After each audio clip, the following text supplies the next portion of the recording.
When people talk about Assassin's Creed 4 Black Flag, it is almost always revered as a fantastic game, but not necessarily a fantastic Assassin's Creed game. And on paper, I understand that sentiment. This is a game where the main character that you play as is quite literally never an assassin. This game isn't set in a large sprawling city like its predecessors, but instead set on a cluster of islands with a couple of smaller towns here and there. Climbing the tallest building and looking out into a sprawling city wasn't an option anymore, and the brick, wood, and smoke of a large city was replaced by the greens of luscious jungles and the blues of the open sea. So I mean, yeah, on paper, Assassin's Creed Black Flag doesn't seem to shape up as a good Assassin's Creed game, however good the actual game might be. But I disagree, and to be honest with you, I think this narrative and sentiment in general is a lazy way to look at the game. The Black Flag remake just came out about a month ago, and I figured now was the perfect opportunity to revisit the game that I loved all those years ago. And I'm here to tell you that not only is Black Flag one of the greatest Assassin's Creed games ever made, but it is the best pirate game ever made as well, and one of the greatest games I've ever played. The world is sprawling and brimming with things to do and explore, and absolutely gorgeous to look at.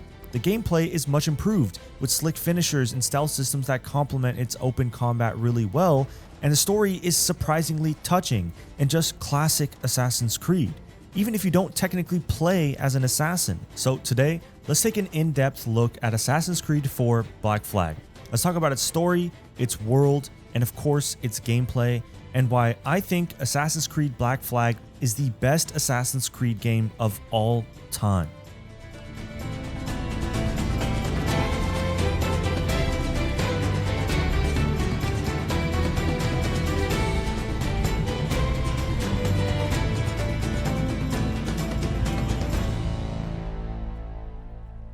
Before we begin, if you like this type of content, make sure to hit that like button and consider subscribing to see more content like this.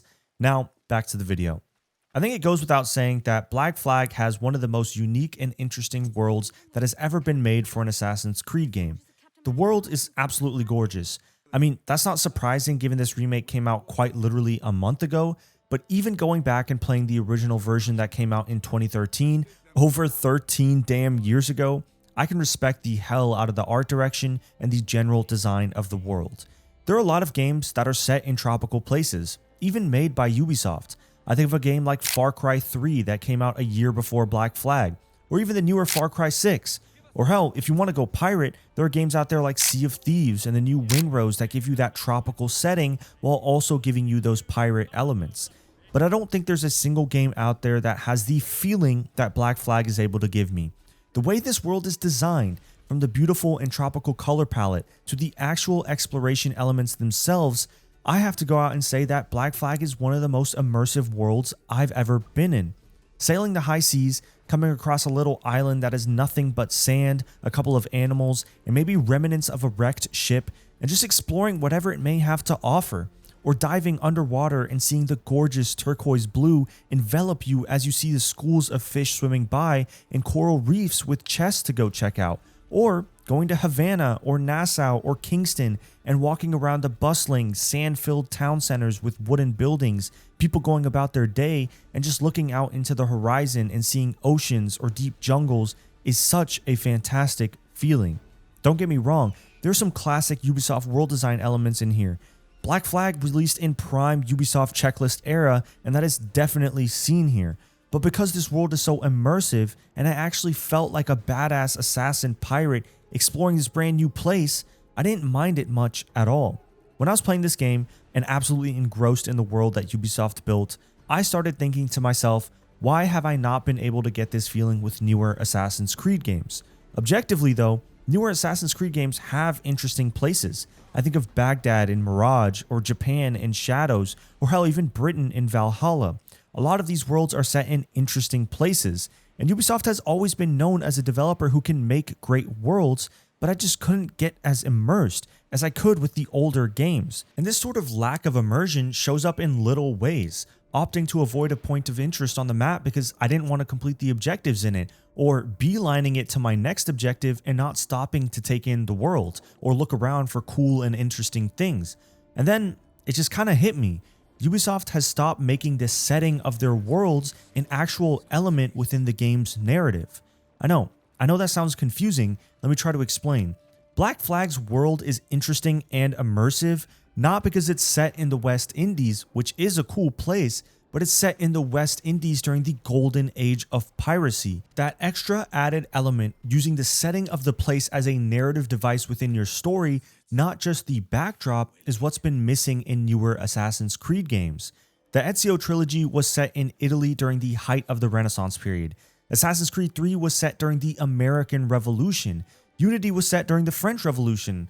Syndicate during the Steam Revolution. Even from the newer RPG series, Origins was set in ancient Egypt, a time that is objectively new and interesting. Same with Odyssey with ancient Greece, an era and a time that people revere and a time period that has interesting stuff going on. Contrast these with Valhalla, which is set in Britain, I think. I've played the game and I still don't fully grasp the time period because it's so ambiguous. Same with Mirage and Shadows. With Shadows especially, the game is set in Japan, which is a time period that people really wanted to see, but it's like just set in Japan. There isn't anything happening historically that makes the setting an actual narrative device within the plot of the game. Think of a game like Ghost of Tsushima, which used the Mongol invasion of Tsushima as a narrative catalyst within Jin's story.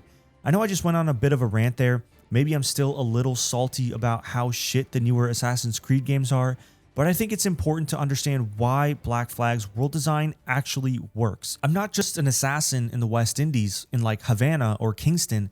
I'm a pirate assassin in the West Indies, exploring, plundering, looting, and being an assassin. It's inherently interesting, giving you intrinsic motivation to explore the world around you and immerse yourself in the fantasy. This world, in my opinion, is one of the greatest worlds Ubisoft has ever put together. The mending of the sheer size and scope of this world, with thousands of meters of open sea for you to explore, with the gorgeous color palette that makes every sunrise, sunset, and rainstorm so photogenic, and the surprisingly fun open world activities and exploration that perfectly blend together the pirate and the assassin aspects of this game, giving you ways to explore both facets equally with meaningful rewards for both. It is such an immersive world.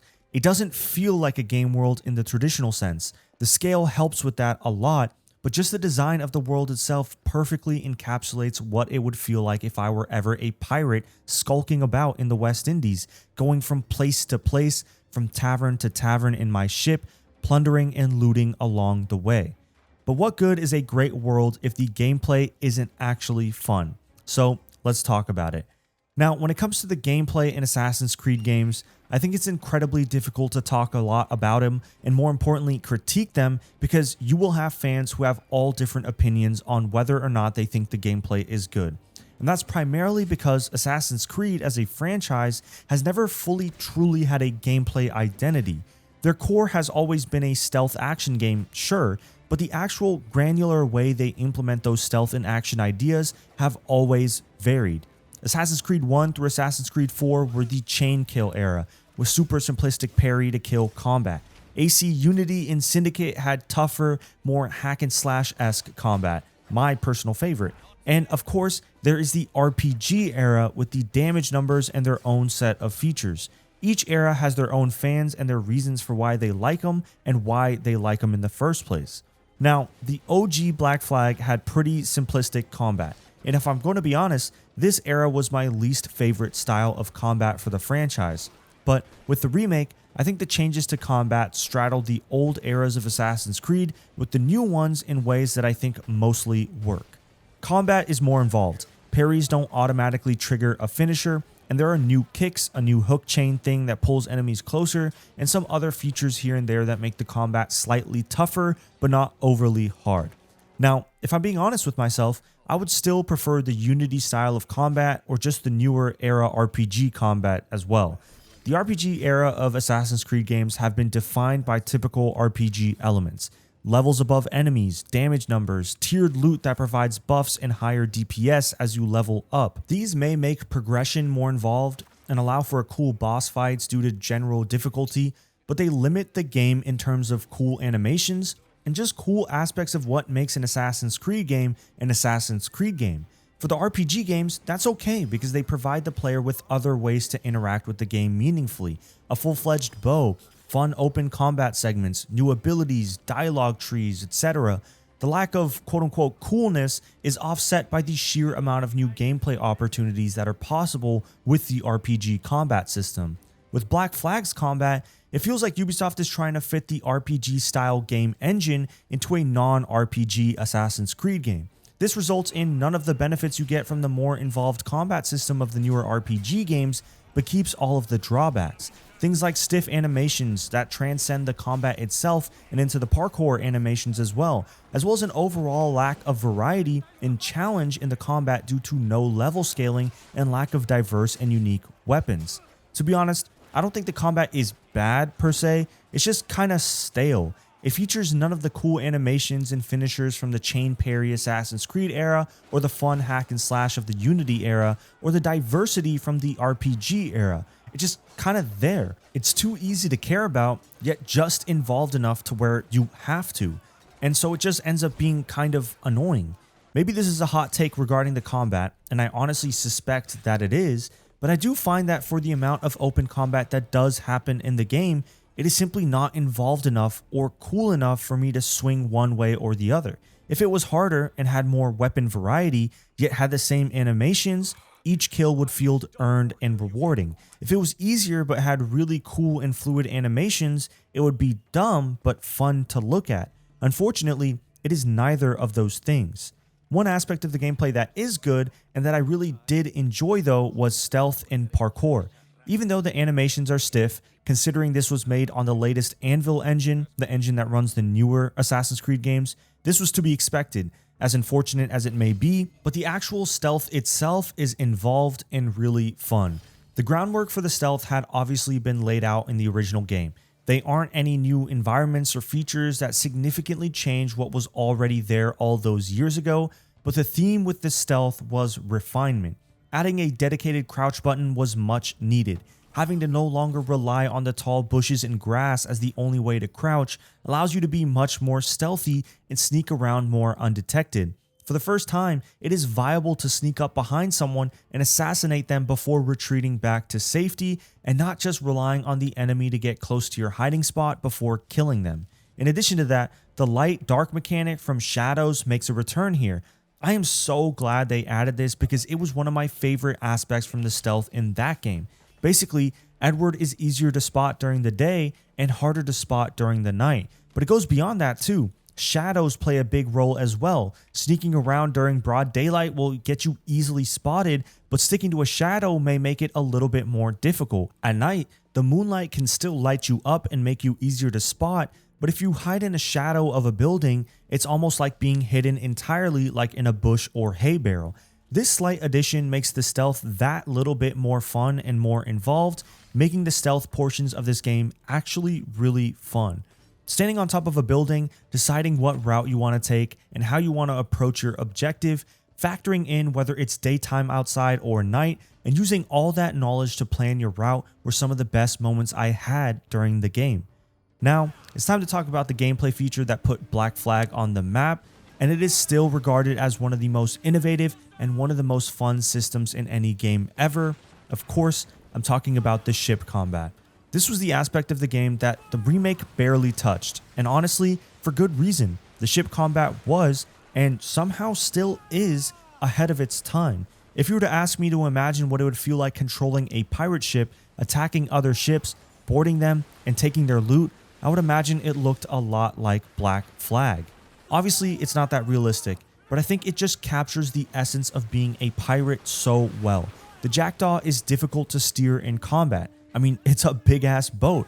So that feeling you get when you line up your broadside cannons perfectly with the boat you're trying to hit, and you let them fly, seeing all your cannons decimate the boat and turn it into smithereens, is such a satisfying feeling. We obviously can't forget about the absolute banging sea shanties either, perfectly encapsulating the vibe of sailing the high seas as a pirate. And the Jackdaw is one of the few areas of this game where there is meaningful progression to be done. As you progress further into the story, the game expects you to upgrade the Jackdaw. Whether it's with stronger cannons, better mortars, or a stronger hull, the challenges that this game will throw at you later in the game require your Jackdaw to be upgraded to deal with them. And so there's this sense of a natural progression of when you first get the Jackdaw as a small-time pirate to, by the end of the game, having a massive ship full of crew ready to take down gigantic man-o'-wars. There isn't much more I can say about the gameplay except for the fact that it just feels so distinctly Assassin's Creed. What I mean by that is that through the ups and downs of the gameplay, the good in the stealth and the lackluster in the combat, the game never loses the identity of what made the game so good all those years ago. The gameplay loop of taking down a ship, boarding it, killing everyone in sight, and deciding what to do with the crew is still one of the most addicting pirate gameplay loops I've ever gotten to experience. Now, it's finally time to talk about the story. Now, this is the aspect of the game that people dismiss the most. It's not that the story is bad or anything. I actually happen to think it's quite good, but I think it's the aspect of the game that is the most disjointed from what you would traditionally expect from an Assassin's Creed game. For one, you don't play as an assassin for the entirety of the game, yet you have all the assassin's abilities. Eagle vision, parkour, assassinations. Edward possesses all of it without ever actually being an assassin, at least during the course of this game's story. But also, in the original, this was the first time that didn't feature Desmond as the modern day character, and the modern segments suffered for it. To this day, Assassin's Creed has still not been able to recover the modern day segments, and a lot of that has to do with the precedent that Black Flag started. The modern day story was so weird in the OG that Ubisoft removed it entirely for the remake. But all that being said, I think this game has a surprisingly good story with one of my favorite main protagonists from the franchise, as well as memorable side characters, and one of the more unique premises that Ubisoft has had for an Assassin's Creed game. So, let's start at the beginning. You are Edward Kenway, a crewman on a pirate ship who left his wife Caroline behind for the promise of a better life. A farmer back home in England, Edward wanted more for his life and more for Caroline. So he made the difficult decision to leave her and try and plunder and loot his way into riches to bring home to his wife. This game begins with you on a pirate ship. There's a big storm and you're in a naval battle. The ship is fighting waves, thunder, lightning, while also battling cannon fodder from a ship across the way. It doesn't look good for you or the rest of the crew. The ship is sinking, and you look across to the other ship, you see a man standing there with a hood menacingly looking at you. Who could this man be? He doesn't look like a pirate, but he clearly has a nefarious look about him. Just before you're able to think any deeper, you're hit with a cannonball and flung off the ship. You awake washed up on a beach, smiling because you lived, and as you look to your left, lo and behold, there's that hooded man also somehow alive. He takes off running. Naturally, you chase him through the jungle and you manage to kill him. Side note, assassins are supposed to be crazy good at fighting, and yet this dude gets got by a pirate crewman. But anyway, back to the story. So you kill this hooded man and learn his name was Duncan Walpole, and that he was part of a group called the Assassins, and he was defecting to bring a very important object to one Governor Torres. So you get the bright idea to impersonate him and bring the device to him yourself. He doesn't know what Duncan looks like, and surely there's a fair bit of gold in it for you. So you save a lowly trader named Steed Bonnet from the clutches of some Spaniards and convince him to take you to Havana, thus essentially beginning the journey thereafter. Before I dive further into the story, I just want to come out and say that I think this is one of the most interesting intros to an Assassin's Creed game ever. It sits right alongside Origins and Assassin's Creed 2 as some of the best ways to introduce a character, what they're about, and why they set out on this journey in the first place. It's clear that Edward isn't an assassin. He's a pirate with extremely questionable morals. One of his first actions in the entire story is killing an assassin, even though this assassin was double-crossing the Brotherhood and impersonating as him. Yet, this game makes it a point to show you that he does have assassin tendencies. He has eagle vision, he can parkour with the best of them, he's an incredibly good fighter, he's stealthy. You get the impression that even though Edward may not be an assassin yet, his ancestors definitely were. I think this is why the narrative that Edward isn't an assassin is so lazy, because even though he may not be one in name for the entirety of the story, he absolutely is assassin adjacent the entire game, having close ties with them and ultimately siding with them in the end. But I'm getting too far ahead of myself. Back to the story. So you make it to Havana with one goal in mind: deliver the artifact to Governor Torres and get paid. So you impersonate as Duncan Walpole, sneaking behind enemy lines and learning of why they need this artifact in the first place. There is an ancient but incredibly advanced place out there known as the Observatory, a place where a vial of blood from anyone in the entire world will reveal their location and allow you to see through them with your own eyes. An incredibly powerful piece of ancient technology that, in the wrong hands, could wreak havoc on the entire world. But in order to find this place, the Templars need something called the Sage. Only one is born every 1,000 or so years, and they possess the knowledge of where the observatory is and the memories of all the previous sages that came before them. And Torres has him in custody. You meet the Sage, you even help defend the Templars against assassin attacks attempting to take the Sage away from them, and eventually you're able to hand the device over to Torres, excited for your big payout, only to learn you got a whopping 1,000 reals for it. Edward feels cheated in this moment. All that work defending the Templars and protecting the Sage, only for a measly 1,000 reals, is like a slap in the face. This money was supposed to turn his life around, maybe let him go back to Caroline as a man with status and capital, but instead, he has next to nothing. A plan starts hatching. You've decided that you're done playing the victim. If the observatory holds as much power as Torres says it does, you'll be able to make your money that way. So you decide to try and break the Sage out of prison and find the observatory for yourself. So you do just that. You break into the Spaniard fortress and break the Sage out, but in the process, you get caught. Obviously, Torres and his squad find out that you're not actually Duncan Walpole, instead a dumb impersonator who thought that he could pull a fast one on them. So they put you on a prisoner ship and sail you off. There, you meet a man by the name of Adewale. Together, you and Adewale break out of the ship, free the prisoners, and take one of the ships in the prisoner transport your own. You aptly name your ship the Jackdaw, name Adewale your quartermaster, and thus the rest of your journey as Edward Kenway, the pirate turned assassin, begins. There's a lot that happens in the story. The main quest in this game is surprisingly long and spans almost a decade of Edward's life. It would be tough to go into every little detail of the story and talk about every little story beat without this critique sounding like a complete retelling of the story. Beyond this intro, the premise of the story is relatively simple. Edward begins his ascension as a feared pirate in the West Indies, plundering, looting, and terrorizing, one day in hopes of finding the Sage and finding the observatory to sell off to the highest bidder. But along the way, he realizes the error in his ways as he begins to lose every single person around them to the lifestyle that he craved so badly, till eventually he realizes he has to fight for something bigger than himself, the assassins. Throughout this story, there are two things that jumped out at me from the very beginning. The premise is simple enough, and I think a lot of the story beats themselves are somewhat loosely connected as moments in Edward's life until he gets to that final goal, but the two constants and the markers of quality that this story showed throughout its runtime were the characters and the quest design. I think for my money, Black Flag has some of the best cast of characters from any Assassin's Creed game ever made.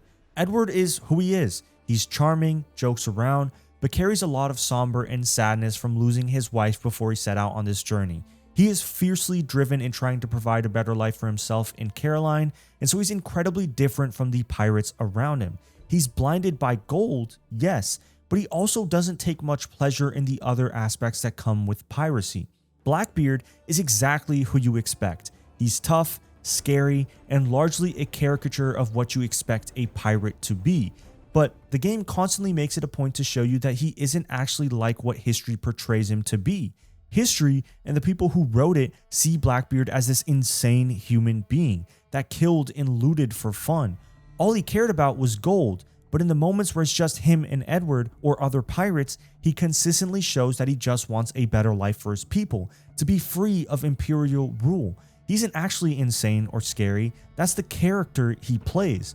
It's an incredibly interesting way to look at a character that is iconic for all the wrong reasons and give him a humanity that history hasn't.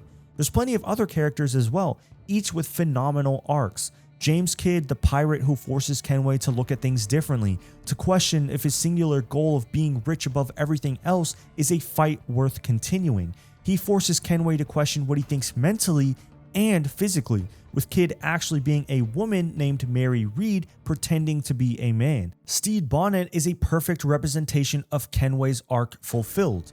Kenway sees Stede go from a jolly trader with a wife and kids to, from Kenway's own influence, a pirate, and eventually a dead one.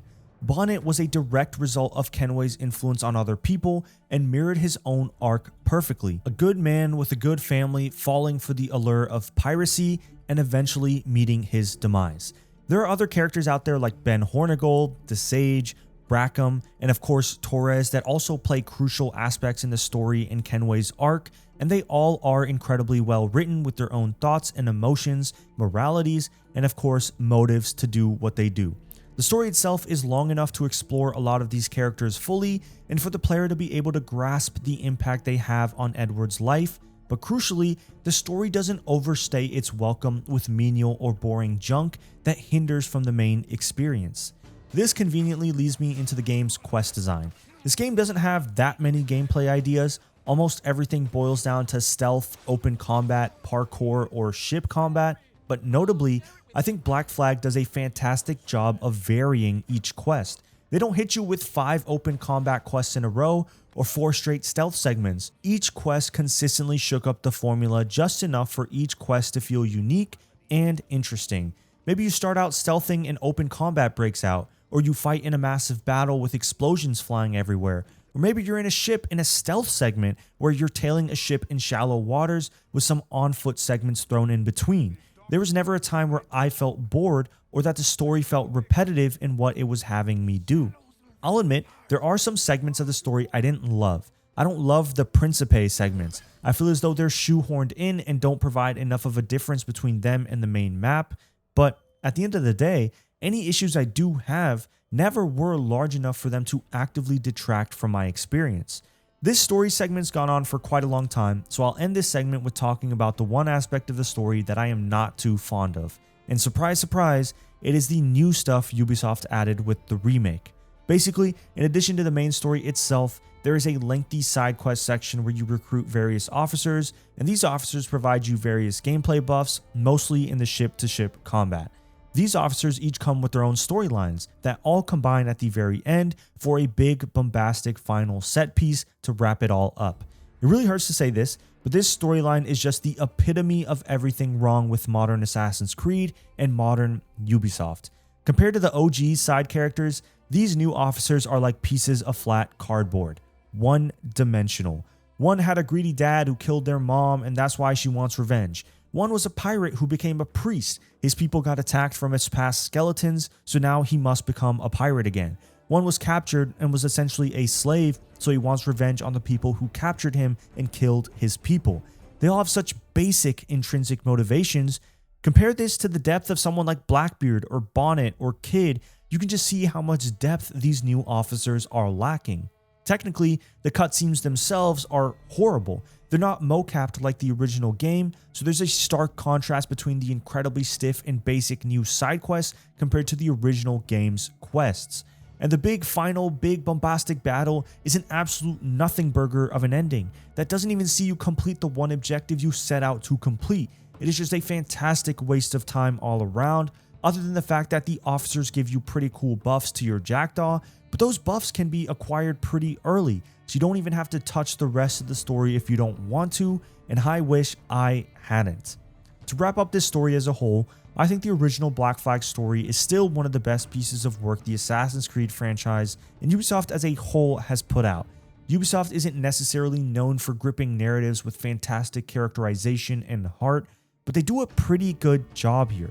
The story is light for the most part. It doesn't take itself too seriously. It is very distinctly early 2010s, but it is a fun one nonetheless. The characters have some real depth, the adventure Edward goes on is fun, and the conclusion is satisfying. At the beginning of this video, I made a point to talk about how many people consider Black Flag to be a fantastic game, but not necessarily a fantastic Assassin's Creed game. Throughout this video, I have done my best to prove this point wrong. To not only revere this game as a console-defining game from the Xbox 360 and Xbox One era, but also as a Assassin's Creed franchise-defining game as well. And at the risk of contradicting myself a little, I do think that Ubisoft's pivot into playing as a character that is not part of the Brotherhood, giving us a setting removed from its European roots, is precisely why this game is so loved today. Assassin's Creed Black Flag, when it first released, was a success, yes, but it has been its sentiment throughout the 13 plus years since its release that has turned this game into what it is today.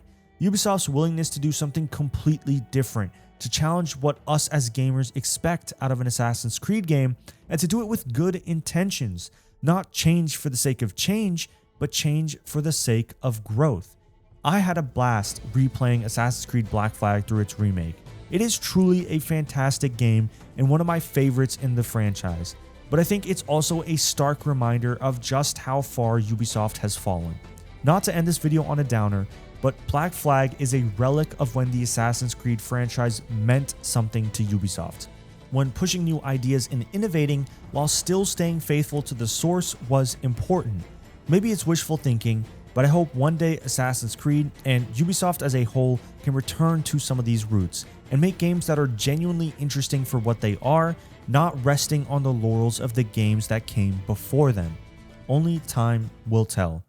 Either way, that's going to do it. Thank you guys so much for watching. Let me know down below your thoughts on Assassin's Creed Black Flag and the franchise as a whole. Do you love Black Flag as much as I do? Do you consider it to be one of the greatest games of that era? Or do you think it's just a lazy Assassin's Creed game and most people only like it because of the pirates? What is your favorite Assassin's Creed game in general? I want to hear everything y'all have to say down in the comments below. If you like this type of content, make sure to hit that like button and consider subscribing to see more content like this. My name is OgisXP. I'm out.